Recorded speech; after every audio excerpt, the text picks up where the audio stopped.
Assalamualaikum warahmatullahi wabarakatuh. Perkenalkan, di sini Malno Korbo. Saya adalah mahasiswa informatika Fakultas Teknik Universitas Suraleo. Jadi pada kesempatan kali ini saya akan menjelaskan tentang klasifikasi jenis sel darah dengan transfer learning menggunakan MobileNet V2, sebuah otomatisasi identifikasi 8 kelas sel darah menggunakan MobileNet V2 pada blood cell image dengan dataset berjumlah 17.092 citra dan menggunakan dua metode, yaitu feature extraction ditambah fine tuning. Nah, kita lanjut pada latar belakang dan masalah. Pertama, kenapa kita bikin ini? Nah, jadi kalau kita ke laboratorium, klinik ataupun ke dokter minta cek darah lengkap, salah satu yang diperiksa itu adalah morfologi sel darah. Artinya dilihat dari bentuk dan jenis sel darah di bawah mikroskop, dan proses ini dilakukan secara manual oleh tenaga analisis laboratorium. Nah, FYI saja, di sini saya akan bagi video ini menjadi dua bagian besar. Yang pertama adalah saya jelaskan dulu konteks dan teorinya, apa yang akan saya kerjakan, kemudian kenapa datanya dari mana, metodenya apa. Baru bagian kedua kita masuk ke kolab dan saya jelaskan kode patennya baris per baris lengkap dengan alasan pemilihan setiap parameter. Oke, lanjut. Nah, masalahnya proses manual ini punya beberapa kelemahan. Pertama, subjektif atau hasilnya bisa beda tergantung siapa yang menganalisis. Kedua, lambat, itu akan cukup lama apalagi kalau pasiennya banyak. Ketiga, butuh keahlian khusus. Tidak semua tenaga lab punya kompetensi yang sama untuk membedakan jenis sel yang mirip-mirip. Nah, disinilah peran deep learning dan komputer vision. Dengan melatih model untuk mengenali pola visual dari sistem mikroskopis sel darah, kita bisa membuat sistem yang bisa membantu mengidentifikasi jenis sel darah secara otomatis, konsisten, dan cepat. Nah, rumusan masalah kita adalah 3. Yang pertama, bagaimana menerapkan transfer learning. Kemudian bagaimana performa modelnya dari sisi akurasi dan efisiensi. Ketiga, seberapa besar pengaruh teknik fine tuning terhadap penilaian akurasi. Nah, sini tujuannya jelas, yaitu membangun model, optimasi fine tuning, analisis parameter dilatih, dan visualisasi lainnya. Kemudian kita lanjut. Nah, kemudian di sini masuk pada bagian datasetnya. Nah, dataset ini adalah dataset yang bernama blood cell image dataset atau dikenal juga sebagai TBC dataset normal DIB. Nah, ini tersedia di Kaggle dengan identifier uncellsamulus atau blood cell image dataset. Nah, tapi penting diketahui ini bukan dataset sembarangan. Dataset ini berasal dari penelitian ilmiah yang dipublikasikan di jurnal Data in Brief tahun 2020 oleh Acevedo dan kolega-koleganya yang bergabung diambil dari alat bernama Vision DM96, dan dimana ini adalah analizer otomatis untuk hematologi di Core Laboratory Hospital Clinic Barcelona, Spanyol. Jadi ini adalah data medis yang valid dan sudah terverifikasi secara ilmiah. Nah, total datanya itu ada 17.092 citra, semuanya berformat JPEG dengan resolusi sekitar 360 kali 363 pixel per gambar, dan ada 8 kelas jenis sel. Kemudian lisensinya adalah lisensi CC BY 4.0 yang artinya bebas digunakan untuk keperluan riset dan pendidikan. Nah, untuk bagian datanya itu kita pakai 80% untuk training, jadi sekitar ada 13.674 gambar, dan 20% untuk validasi sekitar 3.418 gambar. Pembagian ini dilakukan otomatis oleh image data generator dengan parameter validations split 0-2. Kenapa 80-20? Karena dengan total data 17.000 lebih, 20% validasi itu sudah sangat cukup representatif, atau hampir 3.500 gambar untuk divalidasi. Itu angka yang bagus. Cara downloadnya juga mudah, teman-teman tinggal pakai library Kaggle Hub, tinggal satu baris kode dan dataset langsung terdownload ke kolab tanpa perlu setup manual. Kemudian di sini ada 8 kelas sel darah. Nah, yang pertama itu adalah basofil. Ini termasuk sel darah putih jenis granulosit, di mana fungsinya terkait respon alergi dan inflamasi, di mana jumlah dalam dataset sekitar 7%. Kedua, eosinophil juga itu dia tipenya granulosit, di mana fungsi utamanya melawan parasit dan berperan dalam reaksi alergi. Jumlahnya sekitar 18% dari dataset. Ketiga, erythroblast. Nah, ini tuh bukan sel darah putih, tapi prekursor atau cikal bakal sel darah merah yang belum matang. Kehadirannya dalam darah perifer bisa jadi indikator kondisi tertentu, di mana itu menyumbang sekitar 9% dari total dataset. Keempat adalah immature granulocyte atau IG. Ini granulosit yang belum matang sepenuhnya. Normalnya tidak banyak ada di darah perifer. Kalau jumlahnya meningkat bisa jadi indikator infeksi berat atau leukemia. Sini ada sekitar 19% dari total jumlah dataset. Kelima, limfosit atau sel darah putih jenis agranulosit yang berperan dalam imunitas adaptif, di mana ini adalah sel darah putih yang menghasilkan antibodi. Jumlahnya ada sekitar 7% di dalam dataset. Keenam adalah monocyte atau agranulosit yang fungsinya fagositosis. Nah, di mana dia ini memakan dan menghancurkan patogen. Ada sekitar 8% di dalam total dataset yang ada sekarang. Dan yang ketujuh ada neutrophil. Ini yang paling banyak ada di darah normal. Dan di dataset juga ini adalah kelas yang paling banyak datanya. Ada sekitar 20% di dataset yang kita punya, di mana granulosit yang jadi garis pertama saat ada infeksi bakteri. Dan yang terakhir ada platelet atau trombosit. Ini bukan sel darah putih, tapi keping darah yang fungsinya untuk pembekuan darah saat ada luka. Dia menyumbang sekitar 10% dari total dataset. Nah, kenapa penting membedakan jenis sel ini? Karena proporsi dan morfologi masing-masing sel ini adalah indikator kondisi kesehatan. Misalnya immature granulosit yang meningkat bisa jadi tanda leukemia, limfosit yang tidak normal bentuknya bisa jadi tanda infeksi virus. Jadi klasifikasi ini punya nilai medis yang meningkat. Kemudian masuk pada arsitektur modelnya. Nah, pendekatan yang kita gunakan itu adalah transfer learning. Sebelum saya jelaskan modelnya, saya memastikan konsep transfer learning ini dipahami terlebih dahulu. Nah, bayangkan kalau kita belajar main gitar. Kalau kita sudah bisa main piano sebelumnya, kita tidak perlu belajar dari nol. Nah, pengetahuan tentang not, ritme, dan harmoni itu pasti sudah ada dalam pikiran kita kan. Nah, sama di sini kita tinggal belajar teknik petikan dan posisi jari yang berbeda. Itulah contoh atau inti dari transfer learning. Nah, dalam konsep deep learning, MobileNet V2 sudah dilatih dengan dataset ImageNet yang berisi 1,4 juta gambar dari 1000 kategori berbeda, mulai dari hewan, tanaman, benda-benda, maupun banyak lagi yang ada di dalam dataset ImageNet-nya. Proses training ini butuh waktu berhari-hari di cluster GPU besar. Kita itu tidak perlu mengulang untuk mentraining itu. Kita ambil saja pengetahuan visual yang sudah dipelajari MobileNet V2, kemampuan mengenali tepi, tekstur, dan bentuk pola, dan kita adaptasikan untuk tugas kita mengenali jenis sel darah. Kenapa MobileNet V2 yang saya ambil? Nah, ini ada beberapa alasan. Yang pertama, efisien. Total parameternya itu hanya 3,4 juta dibandingkan dengan VGG 16 yang punya 138 juta parameter, yang mana ini sangat jauh kan, 3,4 juta berbanding dengan 138 juta parameter. Nah, ini penting. Kenapa? Karena tools yang saya pakai itu adalah Google Colab yang punya keterbatasan memori GPU. Kedua, akurasinya kompetitif, 91,7% di ImageNet, tidak jauh dari arsitektur yang jauh lebih besar. Ketiga, sudah terbukti bekerja baik untuk dataset medis berukuran menengah seperti dataset yang kita ambil.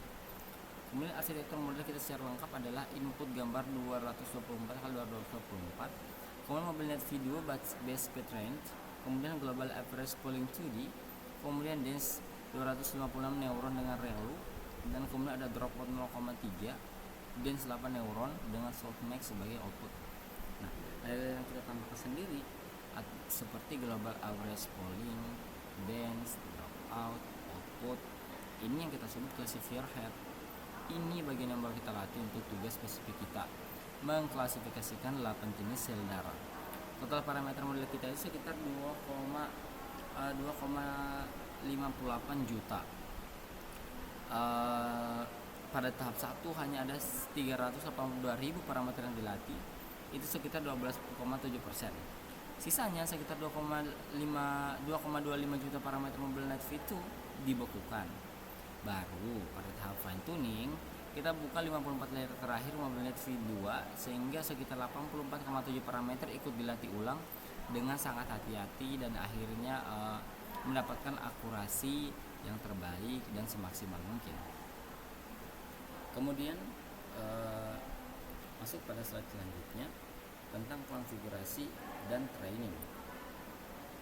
Nah, sebenarnya kemudian kita bahas konfigurasi dan proses trainingnya. Nah, ada beberapa parameter utama yang perlu dipahami sebelum kita lihat kodenya nanti. Yang pertama ada image size 224. Ini ukuran gambar yang masuk ke model 224 x 224 adalah ukuran standar input mobile Net V2. Karena memang model ini dilatih dengan ukuran tersebut, kalau kita pakai ukuran lain, fiturnya itu tidak akan optimal. Jadi kita pakai images yang memang sudah pernah dilatih menggunakan model yang kita pakai. Kemudian ada batch size 32, artinya setiap iterasi model memproses 32 gambar sekaligus sebelum mengupdate bobotnya. 32 adalah nilai yang umum dipakai karena menyeimbangkan kecepatan training dengan stabilitas proses pembelajaran. Terlalu kecil, training lambat, dan training terlalu noisy, terlalu besar, bisa out of memory di GPU collab. Kemudian untuk augmentasi data, ini teknik yang menambah variasi data training secara artifisial. Kita rotasi gambar hingga 20 derajat karena sel darah bisa muncul dalam orientasi apapun di bawah mikroskop. Kita geser gambar 10% secara horizontal dan vertikal untuk mensimulasikan variasi posisi. Kita zoom out 10% dan kita flip horizontal karena sel darah itu bentuknya simetris. Jadi versi cerminnya tetap hal yang sebagai data training. Mohon maaf mungkin agak noise di luar karena lagi hujan ya. Semoga tetap bisa diterima. Kemudian untuk proses training ada dua tahap. Tahap 1 dengan base model Frozen. Learning rate itu yang saya pakai 10 pangkat 3 pangkat minus 3 atau 0,001 yang dimana maksimal eposnya itu 10. Nah, tahap 2 fine tuning itu dengan 50 layer terakhir dibuka, learning kecil 100 kali lipat. Yang tadinya cuma 10 pangkat minus 3 menjadi 10 pangkat minus 6. Nah, juga maksimalnya itu ada 10 epoch. Nah, kenapa learning rate di tahap 2 sekecil itu? Karena bobot mobile Net V2 yang input rate itu sudah bagus. Kalau kita update dengan learning rate yang besar, perubahan bobot akan terlalu drastis dan bisa menghapus pengetahuan yang sudah dipelajari dari ImageNet. Ini yang disebut catastrophic forgetting. Dengan learning rate 10 pangkat minus 6, update terjadi sangat halus dan juga bertahap. Nah, kemudian ada 3 callback yang kita pakai. Early stopping, yaitu menghentikan training otomatis kalau validasi loss tidak membaik selama 4 epoch berturut-turut, yang mana ini mencegah overfitting dan menghemat waktu. Kemudian ada reduce aileron plateau, yang dimana dia menurunkan learning rate jadi setengahnya kalau training stagnan selama 2 epoch. Kemudian ada model checkpoint, menyimpan model hanya di saat akurasi validasi mencapai nilai terbaik baru. Nah, kemudian evaluasi dan validasi. Nah, untuk evaluasi ada 4 metrik yang kita gunakan. Pertama dan yang paling utama itu adalah akurasi. Seberapa persen prediksi model yang benar dari seluruh data validasi. Ini metrik yang paling mudah dipahami dan yang diminta di tugas ini. Tapi akurasi saja tidak cukup, terutama kalau distribusi kelasnya tidak seimbang. Makanya kita pakai juga precision, recall, dan F1 score per kelas. Precision menjawab pertanyaan dari semua gambar dan model prediksi sebagai neutropil. Misalnya, berapa persen yang memang benar neutropil? Ini penting untuk menghindari false alarm. Nah, kemudian recall menjawab pertanyaan sebaliknya. Dari semua gambar yang memang neutropil, berapa persen berhasil dideteksi model? Ini penting juga untuk keamanan diagnosis, di mana kita ini pasti tidak mau kalau ada kasus penyakit yang terlewat. Kemudian F1 score, yang dimana kita semua pasti sudah tahu kalau F1 score itu adalah rata-rata harmonis dari precision and recall. This is can be a matrix yang paling seimbang.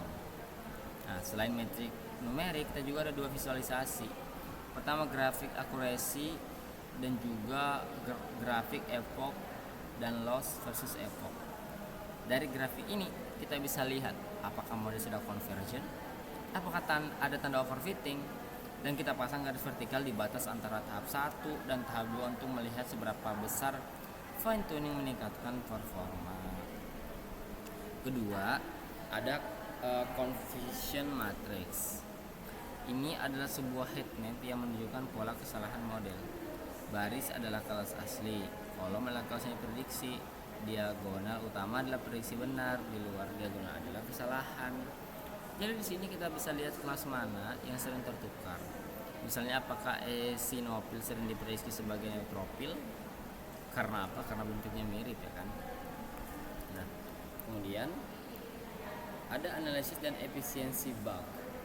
Ada dua hal menarik yang saya ingin highlight di slide ini sebelum kita masuk pada codingan kita. Pertama, soal efisiensi transfer learning.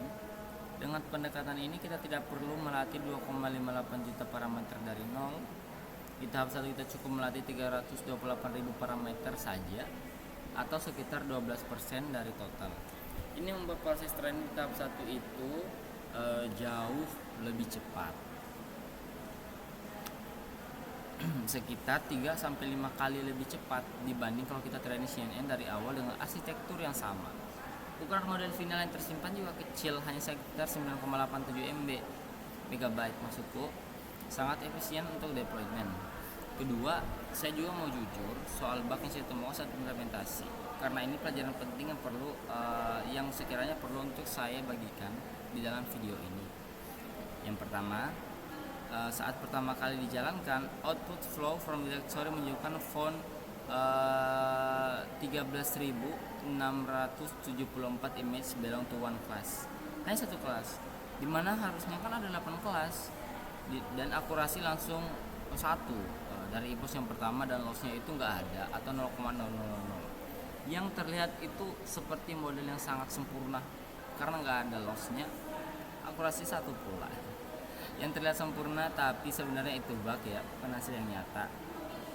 Dimana dari error saya awalnya, dataset dir yang menunjuk ke folder ini dikemerti satu subfolder bernama blood cell dataset. Jadi keras ini dia mencoba membaca blood cells dataset sebagai satu kelas, bukan masuk dulu ke dalam dataset blood cell dataset. Jadi dia itu nanti dia baca sebagai satu kelas, bukan 8 kelas, dan dia tidak temukan. Dan dimana ternyata solusinya itu lumayan sederhana, dimana kita tinggal tambahkan slash blood cell dataset di pad, sehingga yang awalnya cuma dataset dir berubah jadi dataset dir sama dengan dataset pad ditambah slash blood cell dataset. Setelah itu keras berhasil menemukan 8 folder keras di 8 folder kelas di dalamnya. Nah, dimana pelajarannya itu selalu verifikasi output dari flow from directory sebelum lanjut training. Kita juga harus cek jumlah kelas dan nama kelas yang terdeteksi. Kalau jumlah kelasnya tidak sesuai, jangan lanjut. Pasti ada yang salah di pad dan struktur folder. Nah, terakhir sebelum kita masuk pada codingan kita, kesimpulannya terlebih dahulu. Untuk kesimpulannya ada 3 poin utama. Yang pertama, keberhasilan implementasi. MobileNet V2 berhasil diterapkan untuk mengklasifikasi 8 jenis sel darah pada 17.092 citra menggunakan pendekatan 2 tahap transfer learning.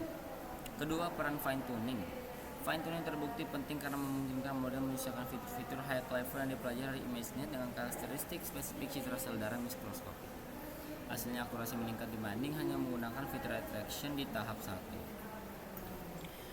Ketiga, aspek praktikal. MobileNet V2 terbukti efisien untuk lingkungan Google Colab. Fallback yang kita pakai, early stopping, release aileron, plateau, model checkpoint sangat membantu proses konvergensi tanpa overfitting.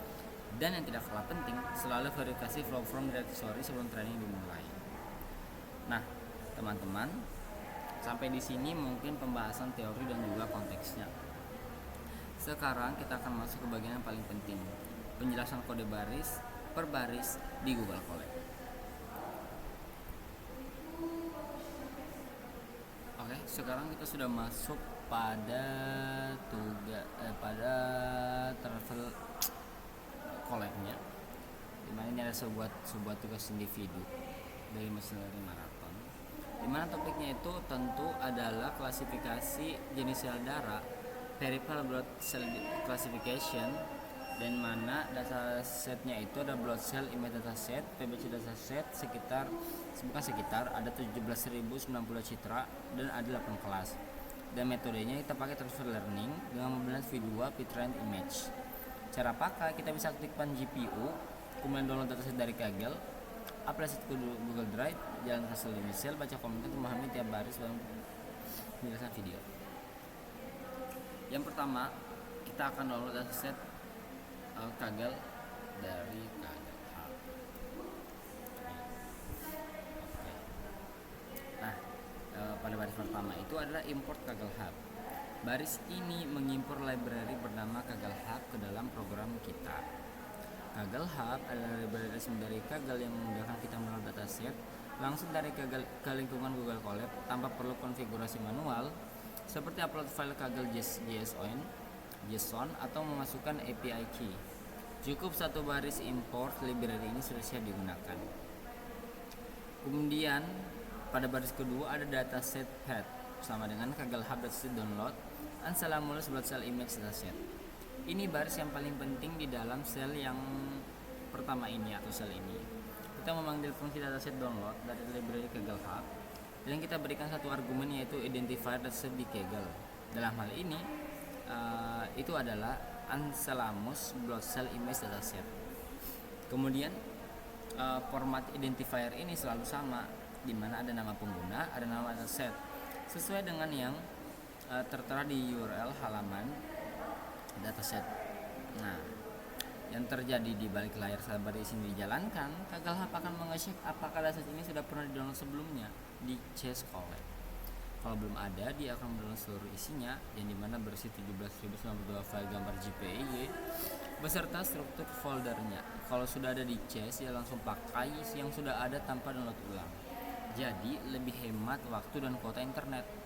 Nah, hasil dari fungsi ini adalah sebuah string berisi path atau lokasi folder di mana dataset tersimpan dalam sistem Colab.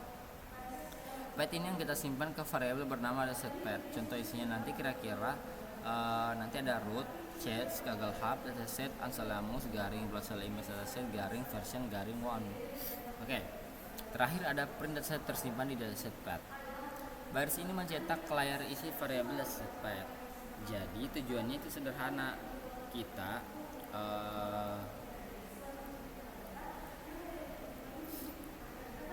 dimana kita itu nanti ingin tahu persis di mana dataset tersimpan.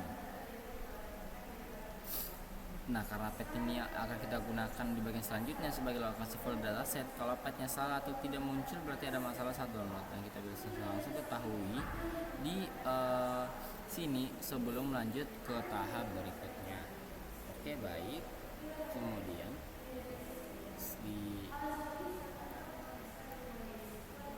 kita lanjut, yaitu di sel kedua.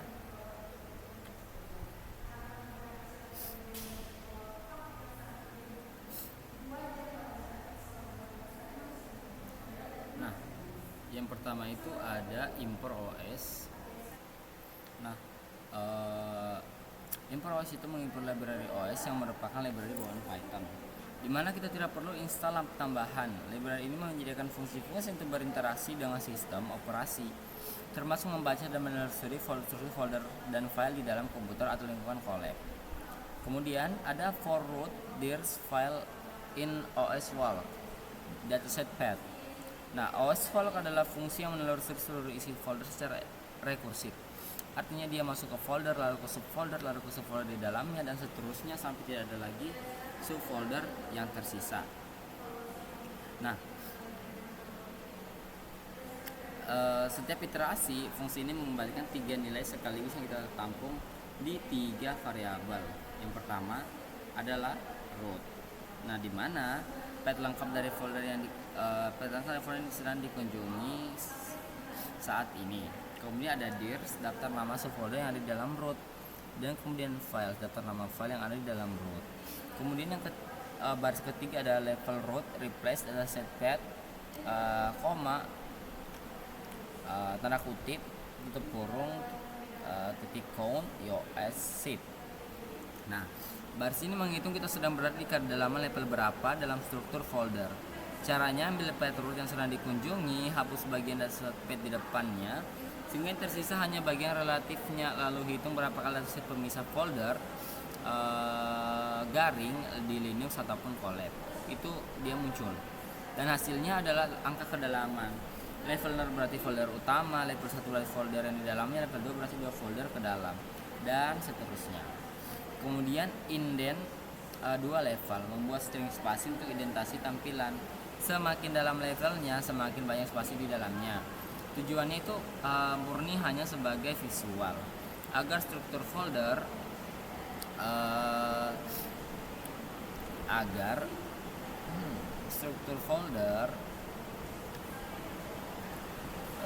atau ini dia mengesan bahwa struktur foldernya nanti akan terlihat rapi seperti pohon ketika dicetak ke layar.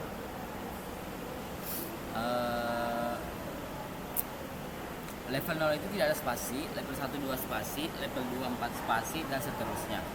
Kemudian kita akan printf indent iOS path base name root, yaitu nanti akan mencetak nama folder yang sedang dikunjungi, diawali dengan identasi tadi dan diakhiri dengan tanda garing agar terlihat jelas bahwa ini adalah folder, bukan file.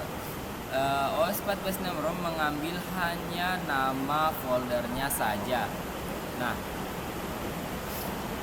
bukan path lengkapnya, sehingga tampilannya bersih dan mudah dibaca. Kemudian if level lebih kurang daripada 2, kondisi ini membatasi tampilan file hanya sampai ke dalam level 1 dan level 0 saja. Kita tidak perlu melihat semua file di dalam subfolder karena jumlahnya bisa ribuan. Yang kita butuhkan hanya gambaran untuk satu foldernya, nama-nama folder kelas, bukan daftar lengkap semua gambarnya. Oke, mungkin video ini akan saya jeda dulu karena hujan sangat lebat. Jadi video ini akan saya lanjutkan setelah hujannya mereda. Oke, saya akan coba menjelaskan kalau di sini hujan ya. Kemudian ada if level 2. Kondisi ini membatasi tampilan file hanya sampai pada kedalaman level 1 dan level 0 saja. Kita tidak perlu melihat semua file di semua subfolder karena jumlahnya pasti bisa ribuan. Yang kita butuhkan hanya gambaran umum satu foldernya, nama-nama folder kelas, bukan daftar lengkap semua gambarnya.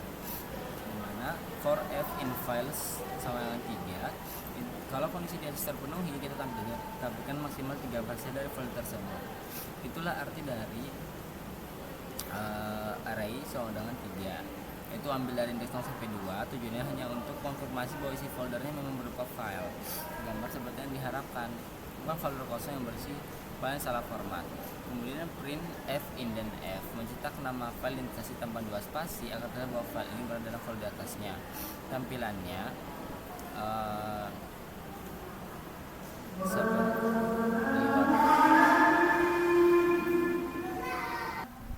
Oke, baik, melanjutkan dari penjelasan saya sebelumnya.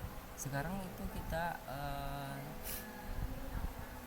output yang benar itu data diri itu bagian selanjutnya, itu set.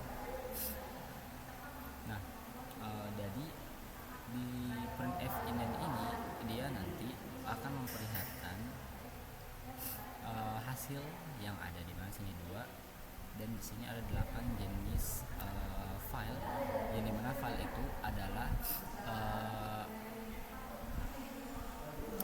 kelas-kelas yang akan nanti diklasifikasi. Nah, jadi lalu kita masuk pada sel selanjutnya atau sel ketiga, yaitu kita akan import library. di mana yang pertama itu ada import TensorFlow STF. Mengimport library TensorFlow memberinya alias TF. TensorFlow adalah framework deep learning utama yang kita gunakan, dibuat oleh Google dan menjadi standar industri untuk membangun dan melatih model neural network. Alias TF digunakan agar penulisan kode lebih singkat. Semua operasi komputasi neural network kita berjalan di atas TensorFlow ini, termasuk perhitungan GPU, jadi GPU Colab. Kemudian ada from TensorFlow keras, processing image, import image data generator. Nah, mengimport image data generator dari mode processing keras ini adalah tool yang sangat penting dalam pipeline kita. Baik, kemudian di mana fungsinya itu ada dua sekaligus. Pertama, membaca gambar dari folder secara otomatis, batch per batch tanpa harus slot semua. Ini 1092 gambar ke memori sekaligus. Kedua, melakukan augmentasi data secara real time saat training. Artinya setiap gambar yang masuk ke model bisa dirotasi, di zoom, di flip dan sebagainya secara acak, sehingga model melihat variasi gambar yang lebih banyak tanpa kita perlu menyimpan gambar-gambar augmentasi itu ke disk. Kemudian from TensorFlow keras application import MobileNet V2. Nah, mengimpor arsitektur MobileNet V2 beserta bobot baterai dari koleksi aplikasi bawaan keras, di mana keras sudah menyediakan arsitektur CNN yang populer yang siap pakai. VGG 16, ResNet 50, Inception V3, Efficient Net, dan lainnya. Kita memilih MobileNet V2 karena 3 alasan utama yang dimana tadi juga sudah saya sebutkan pada saat saya ingin menjelaskan bagaimana alur codingnya saya nanti ketika saya coding di Colab. Yang dimana alasannya itu yang pertama, ukurannya kecil, dimana hanya ada 3,4 juta parameter sehingga efisien di Colab. Kemudian sudah dilatih pada image-nya dengan 1,4 juta gambar dan 1000 kelas sehingga sudah punya pengetahuan visual yang kaya dan terbukti bekerja baik untuk dataset citra medis berukuran menengah seperti dataset sel darah kita. Kemudian from TensorFlow keras layer input global average polling 2D, dense, dan dropout. Nah, mengimpor 3 jenis layer yang akan kita gunakan untuk membangun classifier head atau bagian baru yang kita tambahkan di atas MobileNet V2. Yang pertama adalah global average polling 2D, di mana dia mengubah fitur map 3 dimensi dari output MobileNet V2 menjadi vektor 1 dimensi dengan cara merata-ratakan setiap channel. Lebih efisien dibanding flatten karena menghasilkan jauh lebih sedikit parameter. Kemudian dense, layer fully connected. Setiap neuron terhubung ke semua neuron di layer sebelumnya. Kita gunakan 2 kali. Satu untuk tersembunyi dengan 256 neuron, satu lagi untuk layer output secara 8 neuron atau dengan 8 neuron. Kemudian yang terakhir ada dropout atau layer regulasi yang secara acak mematikan sebagian neuron saat training untuk mencegah overfitting. Kemudian from TensorFlow class import model, mengimpor kelas model yang memungkinkan kita membangun model dengan arsitektur fleksibel, menentukan sendiri layer input mana dan layer output. Ini yang disebut functional API di keras. Kita butuh ini karena kita menggabungkan base model MobileNet V2 yang sudah ada dengan classifier head baru yang kita buat sendiri. Kemudian from TensorFlow class optimizer import Adam. Mengimport optimizer Adam. Optimizer adalah algoritma yang menentukan bagaimana bobot model diupdate setiap kali ada error. Adam dipilih karena merupakan optimizer paling populer untuk deep learning saat ini. Dia menggabungkan kelebihan 2 optimizer sebelumnya, yaitu ada grade dan RMS-prop, menghasilkan adaptive learning rate yang berbeda untuk setiap parameter dan secara konsisten konvergen lebih cepat dibanding SGD biasa.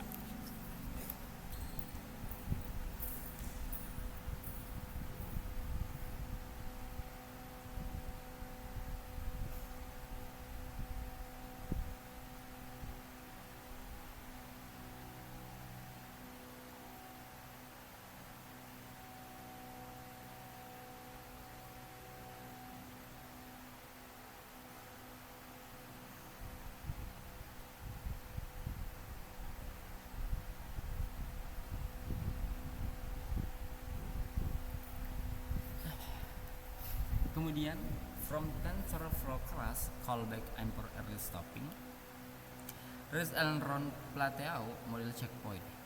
Kita akan mengimport 3 callback, yaitu fungsi-fungsi yang dipanggil otomatis oleh keras pada titik tertentu selama training. Yang pertama itu ada early stopping, menghentikan training jika performa validasi tidak membaik setelah beberapa epoch, menghemat waktu dan mencegah overfitting.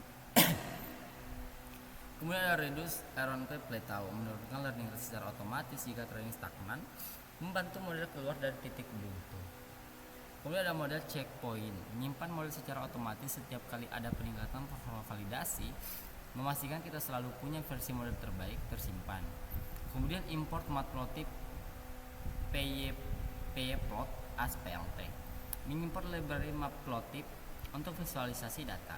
Kita gunakan ini nanti untuk membuat grafik akurasi dan loss per epoch sehingga kita melihat secara visual bagaimana proses training berlangsung. Kemudian import numpy as np, mengimport numpy dengan alias np. Library ini adalah fondasi komputasi numerik di Python. Kita gunakan nanti untuk operasi array seperti mengambil indeks prediksi tertinggi dari output model menggunakan np argmax. Kemudian from scalar metric import classification report confusion matrix, mengimport 2 fungsi evaluasi library Skittler. Yang pertama adalah classification report, yang kedua ada confusion matrix. Nah, classification report menghasilkan laporan lengkap per kelas berisi precision, recall, F1 score dalam format rapi dan mudah dibaca. Kemudian confusion matrix menghasilkan matriks yang menunjukkan seberapa banyak prediksi benar dan salah untuk setiap kombinasi kelas asli dan kelas prediksi. Kemudian import Seaborn as SNS, mengimport library Seaborn untuk visualisasi statistik yang lebih indah dibanding matplotlib default. Kita gunakan untuk membuat confusion matrix dalam bentuk headmap berwarna sehingga kesalahan klasifikasi lebih mudah dibaca secara visual.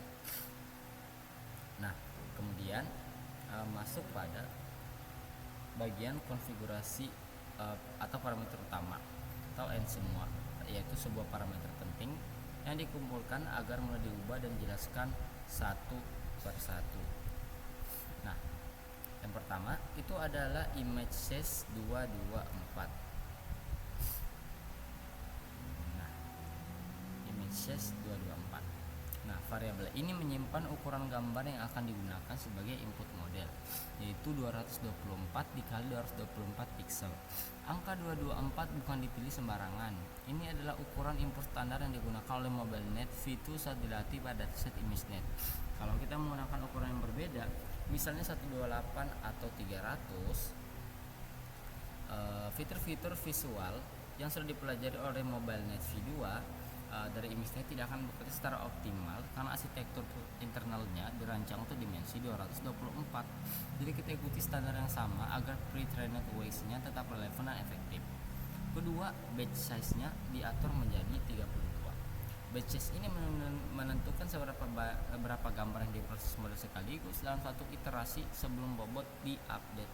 Nilai 32 adalah pilihan yang paling umum digunakan dalam deep learning karena menyeimbangkan 3 hal sekaligus. Namun di sini batch size 2 juga mengumpulkan atau menyesuaikan per jumlah dataset. Di sini saya memilih 32 karena menurut saya ini yang paling umum digunakan ya. Jadi saya cari aman aja. Nah, pertama dari sisi kecepatan, batch yang lebih besar berarti lebih sedikit iterasi per epoch hingga training lebih cepat. Kedua, dari sisi memori GPU collect punya keterbatasan VRAM dan batch terlalu besar seperti 128 atau 256 bisa menyebabkan error out of memory. Ketika dari sisi kualitas pembelajaran, batch terlalu kecil seperti 4 atau 8 membuat gradient estimasi terlalu noisy dan tidak stabil. 32 berada di titik tengah yang aman untuk ketiga aspek tersebut. FYI saja, memang saat saya menggunakan batch size, tapi bukan dalam codingan ini ya, saya pakai batch size 256 karena dataset saya juga sebenarnya dulu itu sekitar berapa ya, 50.000 saya gunakan. Nah, memang dia datasetnya banyak, jadi otomatis Kalau kita pakai batch size seharusnya lebih besar kan, tapi karena keterbatasan VROM yang tadi saya bilang, saya banyak berapa kali itu dia out of memory sehingga saya turunkan juga. Nah, kemudian ada ePouch Frozen 10. ePouch adalah satu siklus penuh di mana model melihat semua data training satu kali. Variabel ini menetapkan maksimal 10 ePouch untuk tahap 1. Itu saat batch model mobile net video masih dibukukan dan kita hanya melatih classifier head baru. Kenapa 10? Karena di tahap ini yang dilatih hanya 3 layer baru dengan 328.000 parameter. Layer-layer ini dimulai dari bobot acak. Jadi butuh beberapa ePouch untuk menyesuaikan diri dengan fitur yang diekstrak MobileNet V2. Tapi tidak perlu terlalu banyak ePouch karena kita juga pasti punya early stopping yang sudah saya bilang tadi, yang akan menghentikan training lebih awal kalau modul sudah convergent sebelum ePouch ke 10. Kemudian ePouch Fine Tune 10. Nah, sama seperti di atas, ini maksimal 10 ePouch untuk tahap 2 fine tuning. Di tahap ini kita membuka 54 layer terakhir MobileNet V2 untuk dilatih ulang dengan learning rate sangat kecil. Proses ini lebih lambat per ePouch karena lebih banyak parameter yang diupdate. Tapi hasilnya biasanya ada peningkatan akurasi yang signifikan. Early stopping juga aktif di sini. Jadi kalau convergent sebelum 10 ePouch, training akan berhenti otomatis. Kemudian learning rate frozen 10 -3 atau 10 pangkat -3 atau 0,001. Nah, learning rate menentukan seberapa besar perubahan bobot setiap kali model belajar dari error. Nilai 0,01 dipilih karena pada di tahap 1 kita hanya melatih classifier head yang bobotnya masih acak, belum punya nilai yang bermakna. Layer dengan bobot acak butuh update yang cukup besar agar bisa bergerak cepat menuju nilai yang optimal. Nilai 0,01 adalah default Adam Optimizer yang sudah terbukti bekerja baik untuk kondisi ini. Kemudian learning rate fine tune, notasinya itu 1e pangkat 5 1e-5 atau 10 pangkat -5 atau 0,00001. Ini 100 kali lebih kecil dari learning tahap 1 ya. Nah, ini ada learning rate untuk tahap 2 fine tuning. Kenapa harus sekecil ini? Karena pada di tahap 2 kita menyentuh bobot MobileNet V2 yang sudah dilatih bertahun-tahun pada ImageNet. Bobot ini sudah sangat bagus dalam mengenali pola visual. Kalau kita update dengan learning rate yang besar, perubahan bobot akan terlalu drastis dan bisa menghapus pengetahuan visual yang sudah ada. Ini yang disebut catastrophic forgetting. Dengan learning rate 10 pangkat -6, update terjadi sangat halus dan bertahap, sehingga model bisa menyesuaikan fiturnya ke domain sel darah tanpa merusak kemampuan dasarnya. Kemudian dataset dataset path process data cell. Nah, ini adalah baris yang paling kritis di sel ini. Dan FYI ini juga adalah perbaikan dari bug yang kita temukan sebelumnya yang telah saya sebutkan dan jelaskan pada saat saya menjadi PPT, di mana variabel dataset path berisi pet hasil download Kaggle Hub dari sel pertama. Contohnya ViroChess Kaggle Hub garing dataset garing Ensemble slot garing Bloodcell image dataset garing version garing 1. Tapi di dalam folder itu masih ada satu subfolder lagi bernama Bloodcell dataset yang berisi 8 folder kelas sel darah. Kalau kita cuma dataset bir dataset pet saja tanpa tambahan Bloodcell dataset, maka keras hanya melihat satu subfolder bernama Bloodcell dataset dan menganggapnya sebagai satu kelas tunggal, bukan masuk ke dalamnya. Akibatnya model hanya mendeteksi satu kelas dan akurasi langsung 100.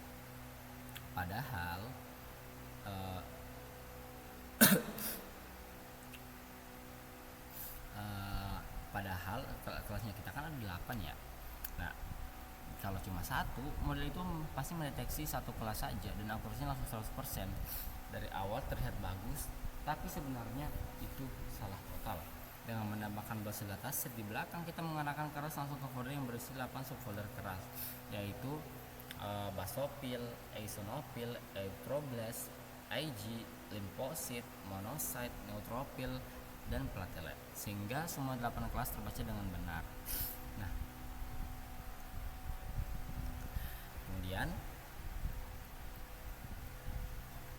kita masuk pada sel sebelumnya, sel selanjutnya, yaitu persiapan data, di mana terdiri dari data loading, augmentasi, dan juga split. Nah, yang pertama ada data train data gen, image data generator. Nah, kita membuat objek image data generator dan menyimpannya ke variabel train data gen. Objek ini khusus untuk data training, berisi semua instruksi augmentasi yang akan diterapkan secara real time saat gambar dibaca ke model. Penting dipahami bahwa augmentasi ini tidak mengubah file gambar asli di disk, dan semua transformasi di memori terjadi di memori saat training berlangsung. Nah, kemudian ada rescale 1/255. Ini adalah normalisasi nilai pixel. Setiap gambar digital memiliki nilai pixel dalam rentang 0 sampai 1/1225. 0 berarti hitam total, 250 berarti putih penuh. Dengan membagi semua nilai pixel dengan 255, kita mengubah rentangnya menjadi 0,0 sampai 1,0. 1.0. Kenapa perlu dinormalisasi? Karena neural network jauh lebih stabil dan cepat ketika nilai inputnya kecil dan berseragam. Nilai pixel 0 sampai 255 yang besar bisa membuat gradien saat back of propagation nilai terlalu besar atau terlalu kecil, sehingga training tidak stabil. Selain itu, mobile net V2 yang pre-training juga dilatih dengan input yang sudah dinormalisasi. Jadi kita harus mengikuti format yang sama. Kemudian ada rotation range, dijadikan 20, di mana dia ini akan memutar gambar secara acak hingga 20 derajat. Di mana sel darah pada citra mikroskopi bisa muncul dalam orientasi yang berbeda-beda. Misal dia akan muncul dari orientasi yang mana. Nah, dia akan secara acak itu minus 20 derajat sampai plus 20 derajat. Nah, yang kemudian akan menciptakan augmentasi rotasi, membuat model lebih general. Kemudian ada width shape range 0.1 dan height shape range 0.1, di mana ini adalah sebuah kode yang menggeser gambar secara horizontal atau vertikal hingga 10% dari ukuran gambar, entah 10% ke atas atau 10% ke samping, dan membantu model tidak terlalu fokus pada posisi objek di tengah gambar saja. Kemudian ada zoom range 0,1. Ini akan melakukan zoom atau zoom out secara acak hingga 10%. Zoom in berarti gambar diperbesar sehingga sel terlalu jauh besar dan detail tepinya lebih lambat. Zoom out berarti gambar diperkecil sehingga sel terlihat lebih kecil dan terlihat lebih banyak. Ini mensimulasikan variasi yang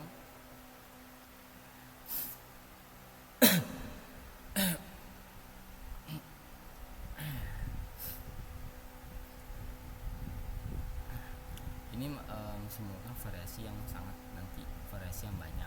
Kemudian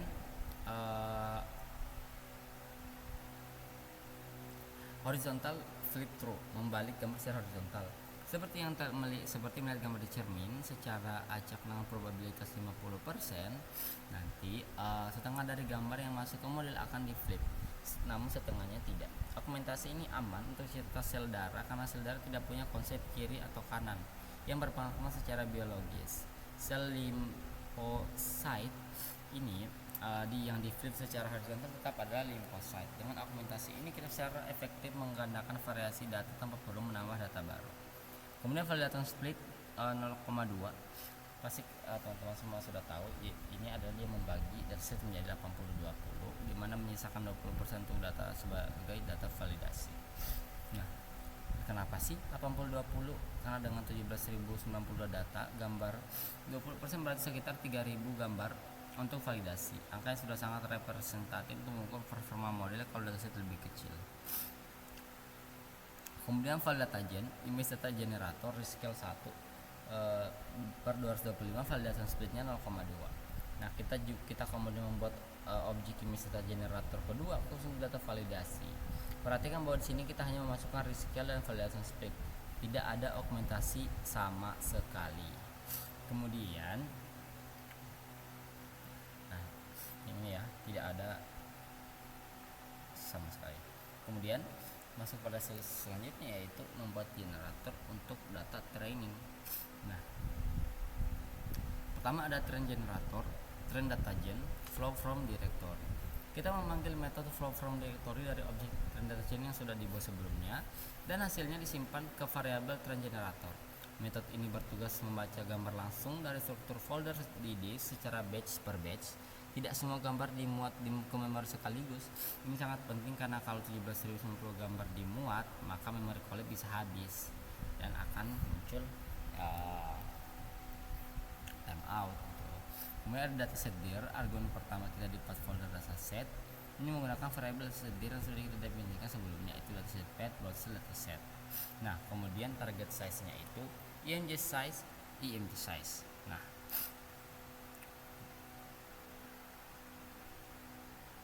itu img size, img size.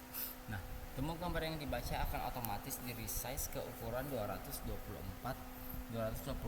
pixel apapun ukuran aslinya. Nah, gambar dan dataset kita aslinya berukuran sekitar 360 kali 363 pixel ya. Tidak seragam persis dan tidak sesuai input mobile net fitur. Nah, dengan target size ini semua gambar disamakan ke 224 secara otomatis saat dibaca, tanpa perlu kita lakukan resize manual sebelumnya. Kemudian batch size menunjukkan beberapa gambar yang dibaca dan diproses sekaligus per iterasi, yaitu 32 sesuai konfigurasi yang telah kita sebutkan sebelumnya. Setiap kali model meminta batch berikutnya, generator akan membaca 30 gambar dari disk, menerapkan augmentasi lalu mengirimkannya ke model. Kemudian selanjutnya, kelas model adalah kategorikal. Kelas model itu adalah kategorikal. Nah, parameter ini menentukan format label yang dihasilkan. Nilai kategorikal berarti label akan dikodekan dalam format one hot encoding, yaitu sebuah array sepanjang jumlah kelas di mana hanya satu posisi yang bernilai 0 dan sisanya hanya satu posisi yang bernilai 1 dan sisanya menjadi bernilai 0. Kemudian ada subset training. Parameter ini memberitahu generator untuk hanya mengambil posisi training dari data, yaitu 80% sesuai validation splitnya yang sudah kita set di train data gen. Tanpa parameter ini, generator akan mengambil semua data tanpa pemisahan. Kemudian ada shuffle through. Data training diacak urutannya setiap epoch. Ini penting agar model tidak belajar pola berdasarkan urutan data. Misalnya kalau semua gambar Basopil dibaca pertama lalu semua Esinopil, model bisa melihat urutan tersebut dan menghasilkan bias.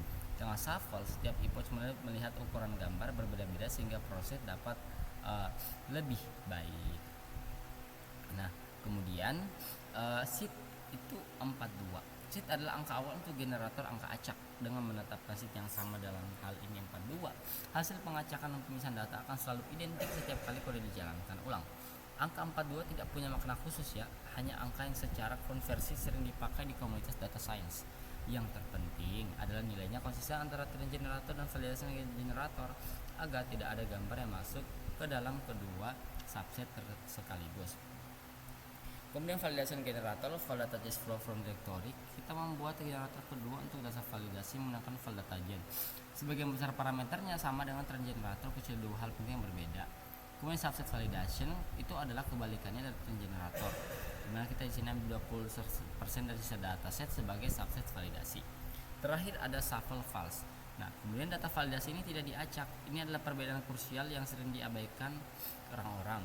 Alasannya karena saat kita membuat completion matrix dan classification report, kita perlu pencocokan hasil prediksi model dengan label asli gambar satu persatu. Kalau urutan gambar diacak setiap kali generator dipanggil, prediksi dari model predik tidak akan sesuai urutan dengan validasi generator class yang kita gunakan sebagai ground truth. Nah, kemudian 6 kelas train generator class indices. Setelah generator dibuat, kelas indices adalah dictionary yang memetakan nama folder ke nomor indeks kelasnya. Kemudian kalau kelas name train generator class indicate key, ini akan mengambil nama dari kelas di dictionary class indices dalam bentuk list. Hasilnya itu adalah list nama kelas yang ada. Kemudian print jumlah nama kelas dan print jumlah nama kelas name.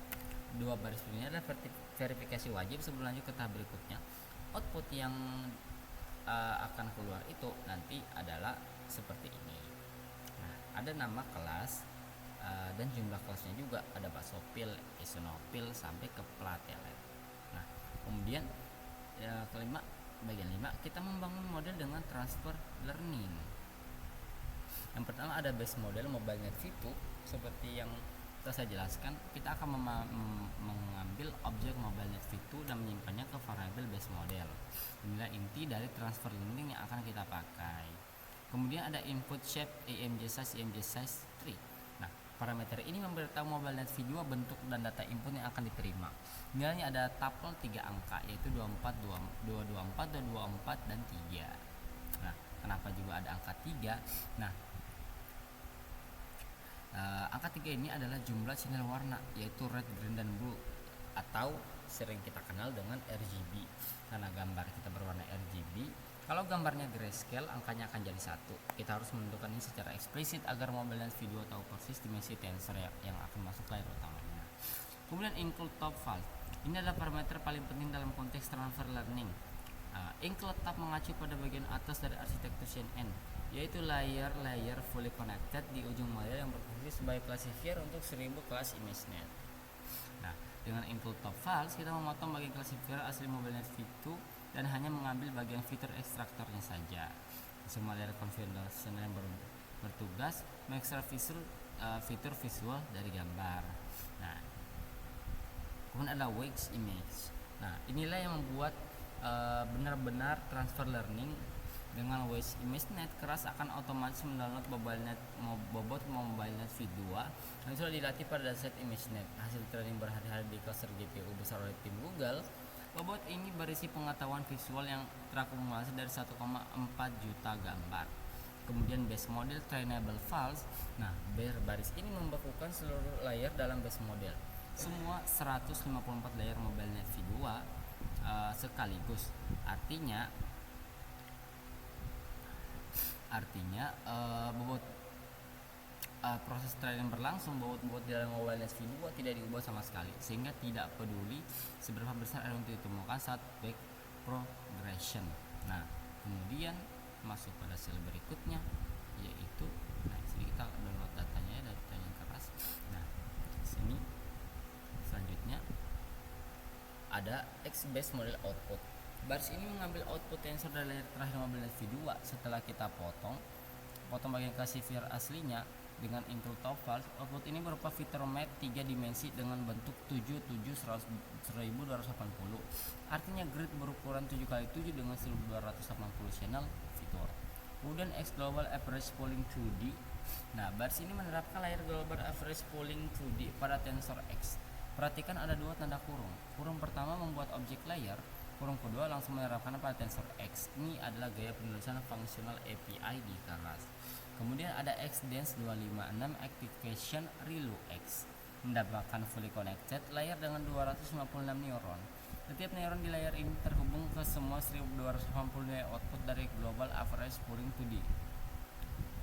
Layer ini bertugas mempelajari kombinasi-kombinasi fitur yang relevan untuk membedakan 8 jenis sel darah. Misalnya kombinasi fitur bentuk bulat plus tekstur granular plus ukuran tertentu bisa menjadi ciri khas neutropil. Nah, kemudian ada X dropout 0,3x, yaitu menambahkan layer dropout dengan rate 0,3 saat training. Layer ini secara acak mematikan 30 neuron dari 250 neuron di layer sebelumnya. Artinya output neuron tersebut di set ke 0. Neuron di mana yang dimatikan diberi secara acak berbeda setiap batch. Kemudian ada output dense 6 class activation softmax. Ini adalah layer output layer terakhir dari model kita. Jumlah neuronnya sama dengan 6 kelas, yaitu 8, satu neuron untuk setiap kelas sel darah. Kemudian model input base model input output base terakhir ini menggabung di mana maksud dari baris terakhir ini adalah menggabungkan semua yang sudah kita bangun menjadi satu model utuh menggunakan fungsional API keras.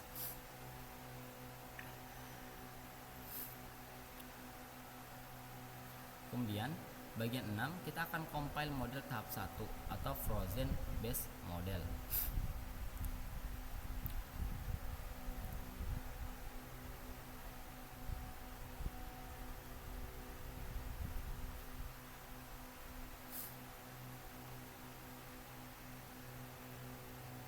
Oke, kemudian kita masuk pada yang berikutnya, yaitu pembuatan model.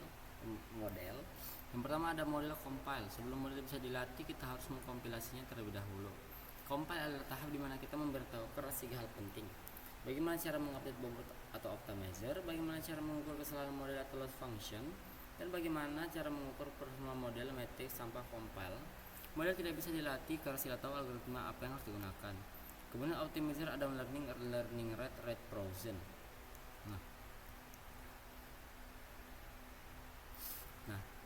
Pada baris kode ini kita menggunakan optimizer Adam dengan learning rate 0,01 yang telah kita definisikan sebelumnya di variable learning rate frozen. Nah, optimizer adalah algoritma yang menentukan bagaimana bobot model diupdate setiap kali ada error. Adam dipilih karena beberapa keunggulan dibanding optimizer lain. Pertama, Adam punya adaptive learning rate, artinya learning rate tidak sama untuk semua parameter. Parameter yang jarang diupdate akan mendapat learning rate lebih besar, sementara yang sering diupdate mendapat learning rate lebih kecil. Ini membuat proses pembelajaran lebih efisien. Kemudian loss categorical cross entropy. Loss function adalah fungsi yang mengukur seberapa jauh prediksi model dari jawaban yang benar. Nilai loss nilai yang diminimalkan selama training. Semakin kecil loss, semakin baik model. Categorical cross entropy dipilih karena dua alasan yang saling berkaitan. Pertama, kita punya masalah klasifikasi multi-kelas dengan lebih dari 2 kelas, yaitu laporan kelas sel darah. Kedua, kita punya label kita dalam format one-hot encoding karena kita set kelas model kategorikal sebelumnya. Nah, cara kerjanya untuk setiap gambar, model menghasilkan 8 probabilitas dari softmax. Categorical cross entropy mengambil probabilitas yang diprediksi untuk kelas yang benar, lalu menghitung negatif logaritma naturalnya. Kalau model sangat yakin dan benar, misalnya probabilitas 0,9 untuk kelas yang benar, lossnya mendekati 0. Kalau model salah atau tidak yakin, misalnya probabilitas 0,1 untuk kelas yang benar, lossnya besar. Inilah yang mendorong model untuk semakin yakin dan benar dalam setiap prosesnya atau prediksinya. Nah, perlu dicatat teman-teman bahwa kalau label tidak dalam format auto encoding melainkan integer langsung seperti 0, 1, 2 dan seterusnya, kita nggak akan pakai sparse categorical cross entropy. Tapi karena flow from direction dengan kelas mod categorical menghasilkan one-hot encoding, kita wajib pakai categorical cross entropy. Kemudian matriksnya akurasi. Matriks adalah pengukuran tambahan yang ditampilkan selama training. Berbeda dari loss yang memang digunakan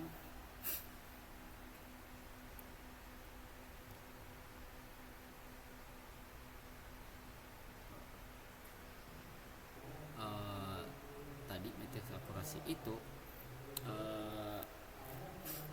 kita pantau sebagai indikator performa yang sudah dipahami. Akurasi dihitung sederhana, berapa persen gambar yang diprediksinya benar dari total gambar. Kita pilih akurasi karena itulah yang diminta di tugas analisis sampai akurasi mencapai nilai maksimal. Nah, selain itu distribusi kelas dataset kita cukup seimbang karena akurasi masih menjadi metrik yang representatif. Kita bisa menambahkan metrik lain seperti precision atau recall, tapi untuk pemantauan selama training akurasi sudah cukup informatif. Precision, recall, dan advanced score kita akan dihitung secara bisa di tahap evaluasi akhir menggunakan scalar.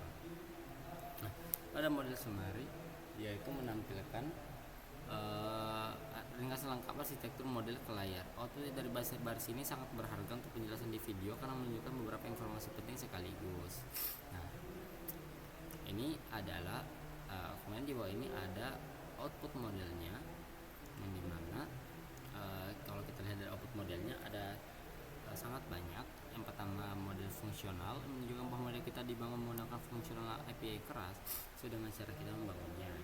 Kemudian di situ kita lihat ada 4 kolom tabel. Kolom pertama layer, ada type jenis layer, kolom kode output pada bentuk data yang kode layer tersebut, angka non di posisi pertama berarti batches yang fleksibel bisa berapa saja. Kolom ketiga param adalah jumlah parameter bobot layer tersebut. Kolom keempat connected to menunjukkan layer mana yang menjadi input layer ini.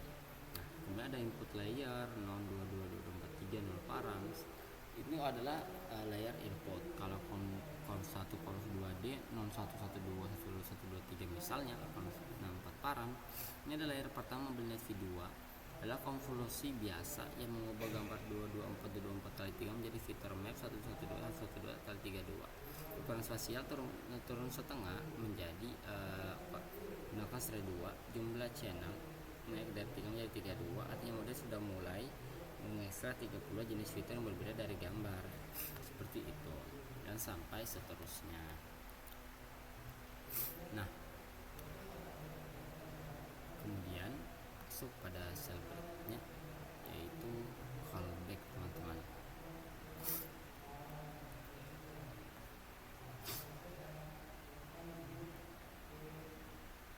Nah, kemudian kita lanjut pada penjelasan selanjutnya, yaitu tentang callback. Nah, yang pertama itu ada early stopping. Nah, early stopping di sini adalah maksudnya membuat objek early stopping dan menyimpannya ke variabel early stop. Objek ini akan dipanggil di model fit callbacks untuk mengawasi proses training secara otomatis. Kemudian ada monitor var loss. Nah, monitor var loss ini menentukan metrik yang dipantau, yaitu var loss, nilai loss pada data validasi. Dipilih var loss bukan var akurasi, karena var loss lebih sensitif dan halus dalam mendekati tanda-tanda overfitting sejak dini. Kemudian PTS-nya ada 4, maksudnya memberikan toleransi sebesar 4 epoch. Jika selama 4 epoch berturut-turut var loss tidak menunjukkan perbaikan, training akan ditingkat secara otomatis. Nilai 4 dipilih agar model punya cukup kesempatan untuk menunjukkan jalur konvergensi.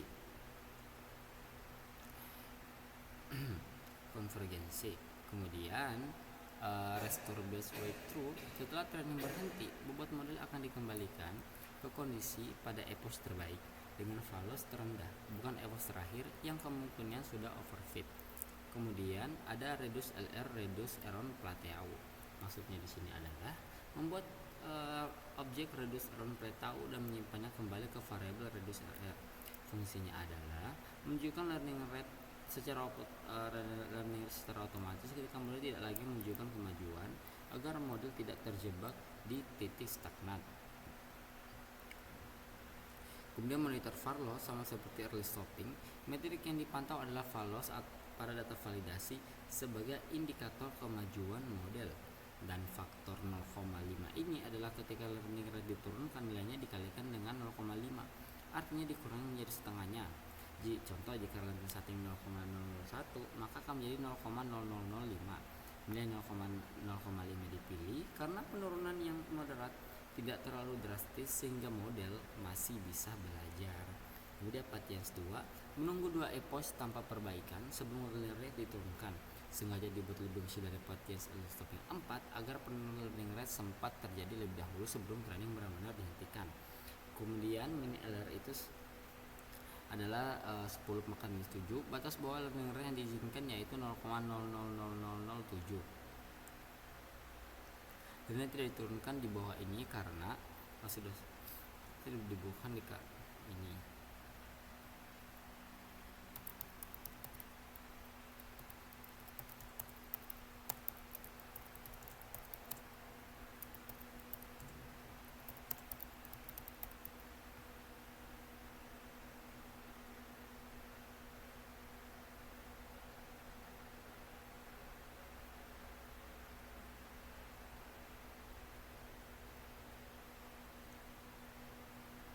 Kemudian kita masuk pada model kemudian pada training tahap 1 base model frozen.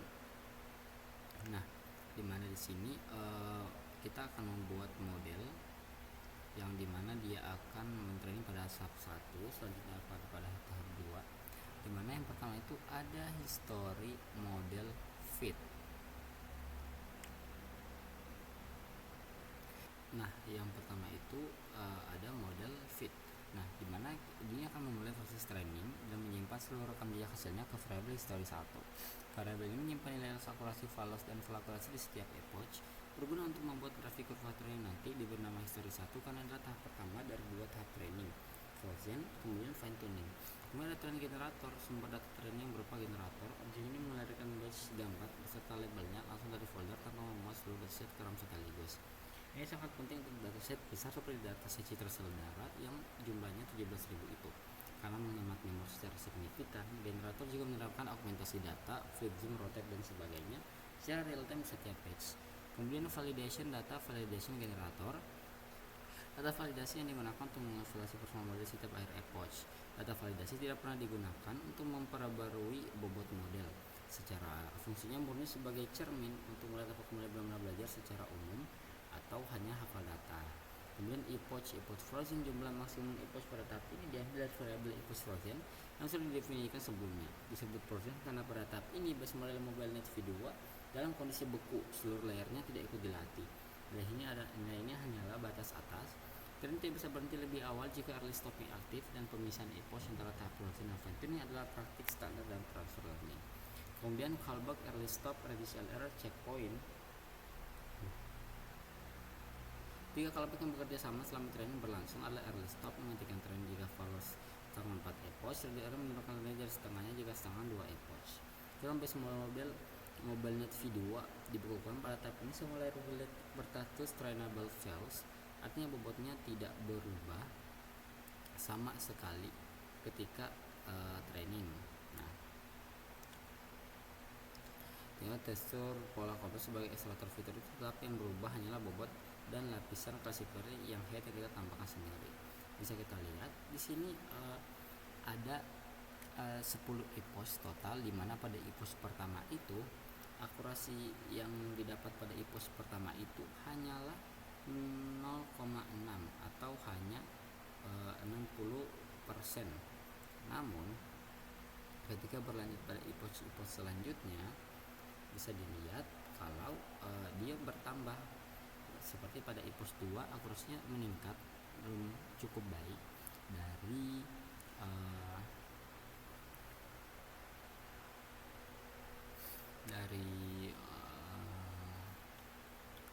0,6 meningkat ke 0,8. Kemudian pada epoch 3 juga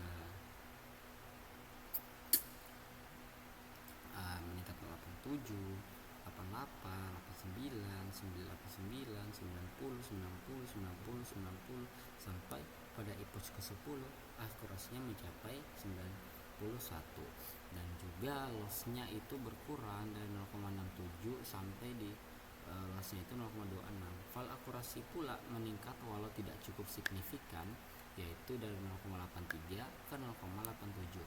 Nah, namun false juga berkurang walau tidak signifikan, tapi menunjukkan perbaikan yang bagus, di mana false yang awalnya hanya 0,47 sekarang 0,43. Nah, kemudian kita masuk pada sel selanjutnya, yaitu fine tuning tahap 2. Nah, di fine tuning tahap 2 ini pertama ada base model trainable true, membuka kembali seluruh layar MobileNet V2 agar bisa dilatih ulang. Sebelumnya di tahap frozen, nilai ini adalah false sehingga semua bobot base model terkunci. Dengan mengunggahnya kembali menjadi true, kita memberi izin kepada optimizer untuk menyentuh dan memperbarui bobot-bobot di dalam base model. Nah, dalam base model, namun tidak semuanya, karena kita akan membukukan sebagian lagi di langkah berikutnya. Fine tune at 100, variabel ini menentukan batas layer mana yang mulai ikut dilatih. MobileNet V2 memiliki sekitar 154 total layer yang ada. Nah, kita di sini memilih sekitar angka 100 karena layer-layer awal 0 sampai 99 umumnya menangkap fitur-fitur universal dan generik seperti tepi, sudut, warna dasar, dan tekstur sederhana. Fitur-fitur ini berlaku untuk semua jenis gambar, bukan hanya sel darah, sehingga tidak perlu diubah. Dari 100 ke atas menangkap fitur lebih abstrak dan spesifik seperti bentuk kompleks dan pola tingkat tinggi. Inilah yang perlu disesuaikan agar cocok dengan karakteristik visual citra sel darah. Kemudian membukukan layar awal. Bab ini mengintegrasi semua layar dari indeks 0 hingga 99. Nah, berarti ambil semua layar dari awal sampai sebelum indeks 100. Layar-layar ini akan dibukukan kembali meskipun kita sudah set base mulai trainable true di atas, karena status trainable bisa diatur per layar, tidak harus seragam. Kemudian layer trainable false membukukan setiap layer, dan model compile ini dia mengcompile ulang wajib dilakukan setiap kali ada perubahan status trainable pada layar manapun. Tanpa compile ulang, perubahan yang kita buat pada status layer tidak akan dikenali oleh TensorFlow. Model masih akan berperilaku seperti sebelumnya. Proses compile ini membangun ulang grafik komputasi internal model beserta daftar parameter mana saja yang akan dioptimasi. Kemudian optimizer Adam learning rate fine tune.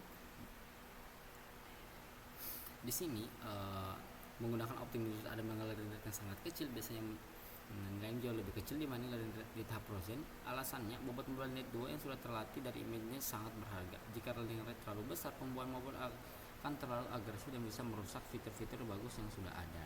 Kemudian lolos kategori lokasi entropi, saya sudah jelaskan sebelumnya bahwa terus digunakan tetap sama seperti sebelumnya.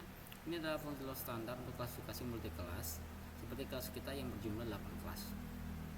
Kemudian matriksnya seperti biasa kita gunakan akurasi, di mana persentase prediksi yang benar dari seluruhnya itu dari seluruh data dipakai sebagai indikator utama karena mudah diinterpretasi dan relevan langsung dengan tujuan klasifikasi sel darah. Nah, kemudian kita masuk pada fase 2 yaitu fine tuning model kedua. Nah, di sini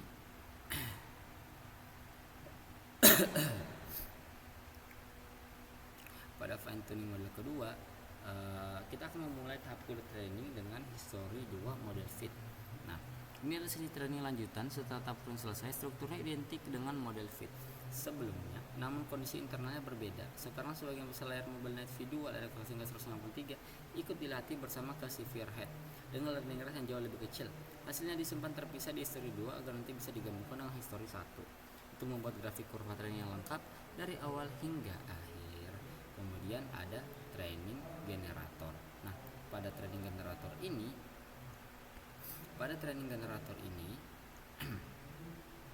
generator data di training dengan sama seperti pada tahap sebelumnya. Tidak ada berubah dari sisi data, augmentasi ukuran base dan sumber folder yang sama. Yang berubah hanya kondisi modeling sekarang punya lebih banyak parameter aktif yang ikut dioptimasi.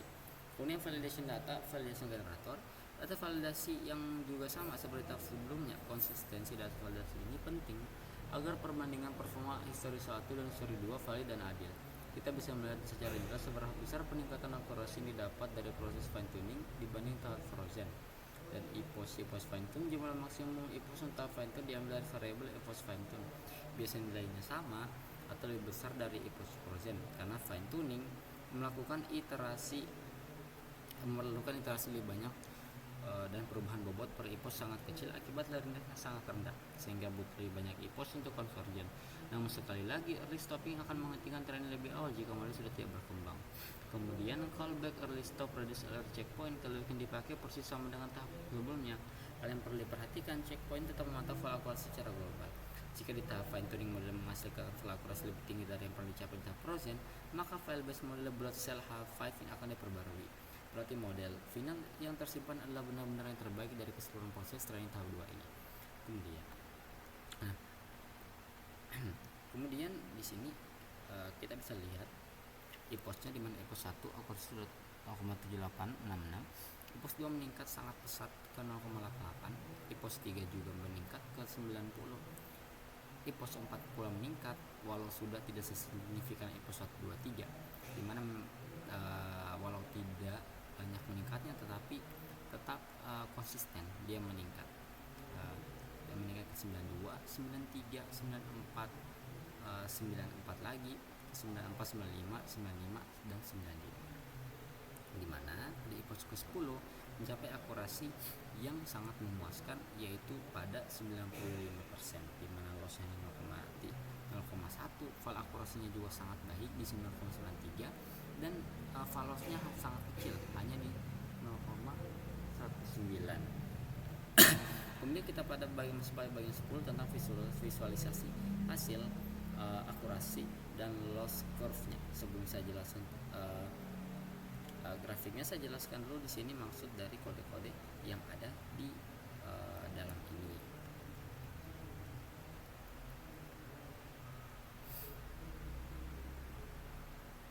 Nah, di sini pada kode pertama ada ACE history, di sini menggabungkan daftar nilai akurasi training data frozen dan tahap fine tuning menjadi satu list panjang menggunakan operator plus. Kemudian file ACE history, hal yang sama untuk akurasi validasi. Kemudian loss history 1, history loss, history 2, history loss. Nah, di sini hal yang sama juga yaitu menggabungkan nilai file loss training dari kedua tahap. Nah, loss yang ada nantinya loss yang ada yang baik harus terus menurun seiring EPOS. Jika loss training turun drastis namun file loss tidak ikut turun, sinyal kuat bahwa model mulai menghafal data training daripada belajar pola ini di generalisasi. Kemudian ada Adapun epoch range-nya red line edge. Saya membuat objek range sebagai simbol grafik, yaitu urutan angka dari 0 hingga total jumlah epoch minus 1. Jika total epoch 25, maka epoch range berisi 0 sampai 24. Digunakan sebagai input sumber horizontal di PLT plot. Kemudian membuat figur dan subplot, di mana VLT figur fixed size 12,5 membuat kampas bar dengan ukuran 12 kali 5 inci. Nah, PLT subplot 121 membagi kampas menjadi satu baris dan 2 kolom. Kemudian tentang grafik akurasinya, PLT plot epoch range as label training akurasi ini menggambar garis akurasi training sepanjang semua epoch. Kemudian PLT plot epoch range menggambar garis akurasi validasi grafik yang sama, maka plot secara otomatis memberi warna berbeda untuk setiap garis. Nah, kemudian PLT X line-nya ini maksudnya dia ini menggambar garis vertikal putus-putus berwarna abu-abu tepat di posisi epoch di mana fine tuning dimulai. Ini adalah penanda visual yang sangat berguna karena kita menggunakan dua kali training, dan kita bisa langsung melihat apakah ada lonjakan atau perubahan tren akurasi setelah garis ini yang mengkonfirmasi bahwa fine tuning memberikan dampak nyata. Kemudian kita PLT legend, di mana di sini dia legend sebelah kanan masuk dari warna-warnanya apa dan sebagainya. Kemudian PLT title trend dan validation akurasi memberi judul pada sebelah kiri. Judul ini penting untuk kejelasan, terutama saat gambar disimpan di buku Indonesia dan notebook. Kemudian ada grafik plot PLT 1112 mengaktifkan subplot kedua. Kemudian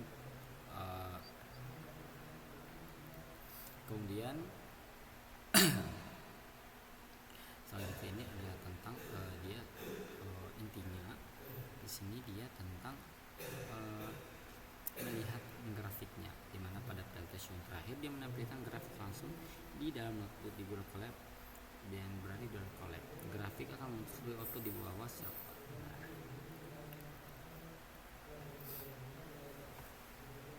Nah, di sini kita bisa lihat bahwa ada history di mana yang di sini adalah sebelum define tuning, di sini setelah define tuning, trend dan validation loss-nya juga di sini sebelum define tuning, di sini yang setelah define tuning. Di mana bisa kita lihat pada trend dan validation akurasi sebelum fine tuning dia nge-stuck di 90 atau di 91 ya kurang lebih. Nah, namun pada saat memulai trend dan validation akurasi walaupun memang mungkin mulainya agak sama ya, tidak sampai 98, tapi meningkat sangat pesat hingga memberikan dampak yang sangat signifikan, di mana menambah sekitar 5% akurasi yang ada. Kemudian pada trend dan validation loss juga sama, trend loss-nya berkurang secara signifikan, yang dimana sangat bagus dari sebelum trend loss dan juga setelah trend loss. Kemudian masuk pada evaluasi akhir, yaitu confusion matrix dan classification report. Nah, sini ada yang namanya validation oleh prediksi, di mana dia akan menjalankan seluruh data validasi melalui model menyimpannya hasilnya ke validation. Dari data terakhir stoknya adalah array 2 dimensi berukuran jumlah gambar jumlah kelas. Nah, kemudian ada prediksi kelas, mengubah array probabilitas menjadi prediksi kelas final. Nah, prediksi kelas final harus mengambil koindeks kolom dengan nilai tertinggi setiap baris setiap kelas, di mana yang paling diyakini model untuk gambar ini. Parameter ASIC 1 berarti pencarian dilakukan baris per baris, bukan kolom per kolom.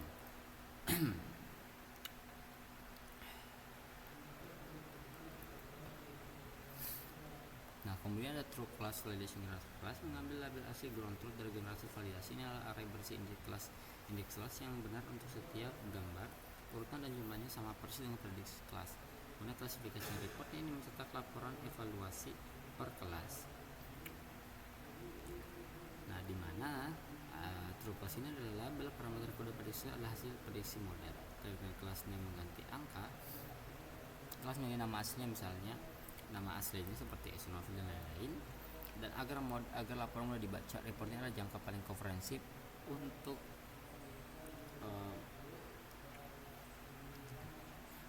melihatnya. Di sini kita bisa lihat bahwa ternyata model yang dibikin ini menghasilkan angka-angka yang sangat memuaskan. Mulai dari AG yang dimana yang terendah pun mencapai akurasi sebesar dimana dia mencapai F1 score sebesar 0,86, dan yang paling tinggi adalah eosinophil dan juga platelet mencapai angka yang sangat baik mencapai angka 0,99, di mana akurasi dari total ke-8 ini adalah 0,94, dan di mana ini sangat memuaskan teman-teman. Dari total 3.400 dari data tesnya menghasilkan akurasi senilai 94%, yang dirasa sudah sangat baik dan sudah sangat bagus akurasinya teman-teman. Nah, kemudian terakhir ada confusion matrixnya, di mana di sini maksud dari kode-kode tersebut adalah yang pertama, confusion matrix ini membuat confusion matrix dari skitlan dan menyimpannya ke variabel. Hasilnya adalah matriks persegi berukuran 8x8. Kemudian divisualisasi dengan heatmap, di mana filter figurnya besarnya adalah 10,8 inci. Kemudian di sini NS heatmap ini dia menggambar heatmap dari matriks. Kemudian ada PLT label, ada predicted label. Di PLT label ada true label, melaporkan kemudian. Kemudian ada PLT label, confusion matrix, klasifikasi sel darah. Di situ ada judul grafiknya. Di sini bisa kita lihat teman-teman, ada confusion matrix ini, klasifikasi sel darah, ada basofil, eosinofil, erythroblast, IgG, limfosit, monosit, neutrofil, dan platelet. Dimana di sini hasilnya sangat lumayan baik, dimana hanya IgG saja yang angkanya sedikit lebih besar daripada kelas yang lain. Namun secara keseluruhan ini masih sangat di ambang batas normal ya, sangat di atas di ambang batas normal. Nah, kemudian di sini pada bagian 12 dan bagian 13 ini adalah dia akan menyimpan model final dan juga dia akan dan juga analisis efisiensi model. Nah, yang pertama total params, model count param, dan yang kedua trainable param, sum tevisa senampi for model trainable param. Nah, maksudnya apa teman-teman? Nah, di sini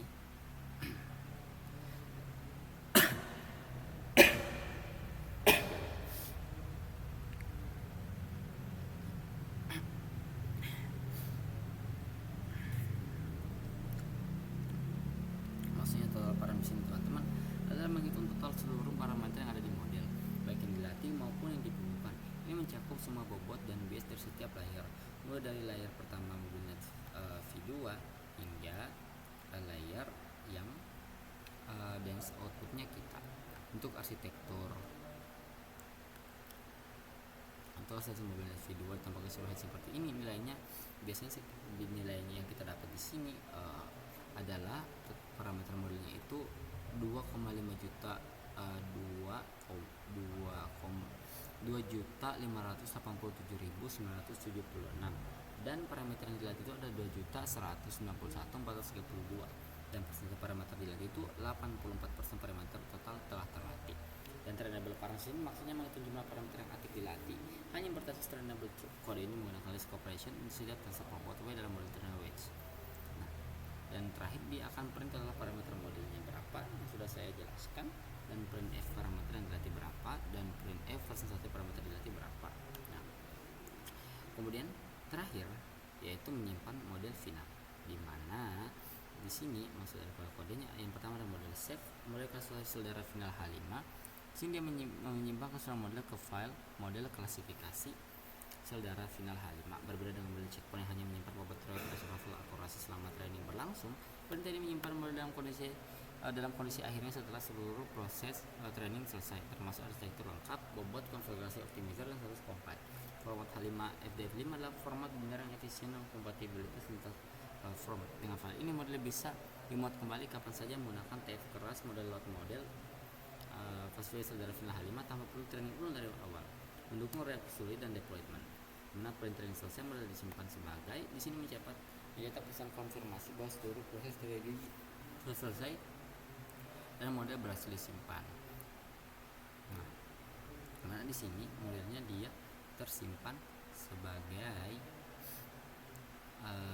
model klasifikasi sel darah final H5.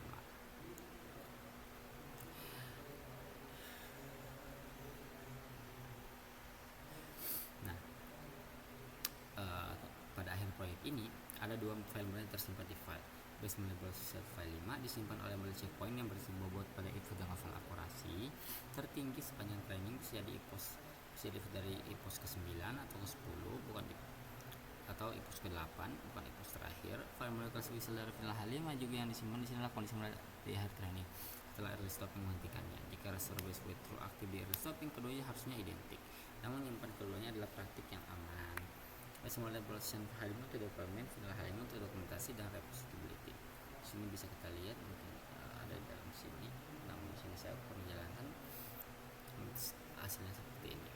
Oke, baiklah, mungkin sekian itu saja penjelasan yang dapat saya sampaikan pada kesempatan kali ini. Jika ada salah kata dan kata yang tidak jelas dalam penjelasan saya minta maaf. Setulus-tulusnya saya akhiri dengan ucapan wabillahi taufiq wal hidayah. Wassalamualaikum warahmatullahi wabarakatuh.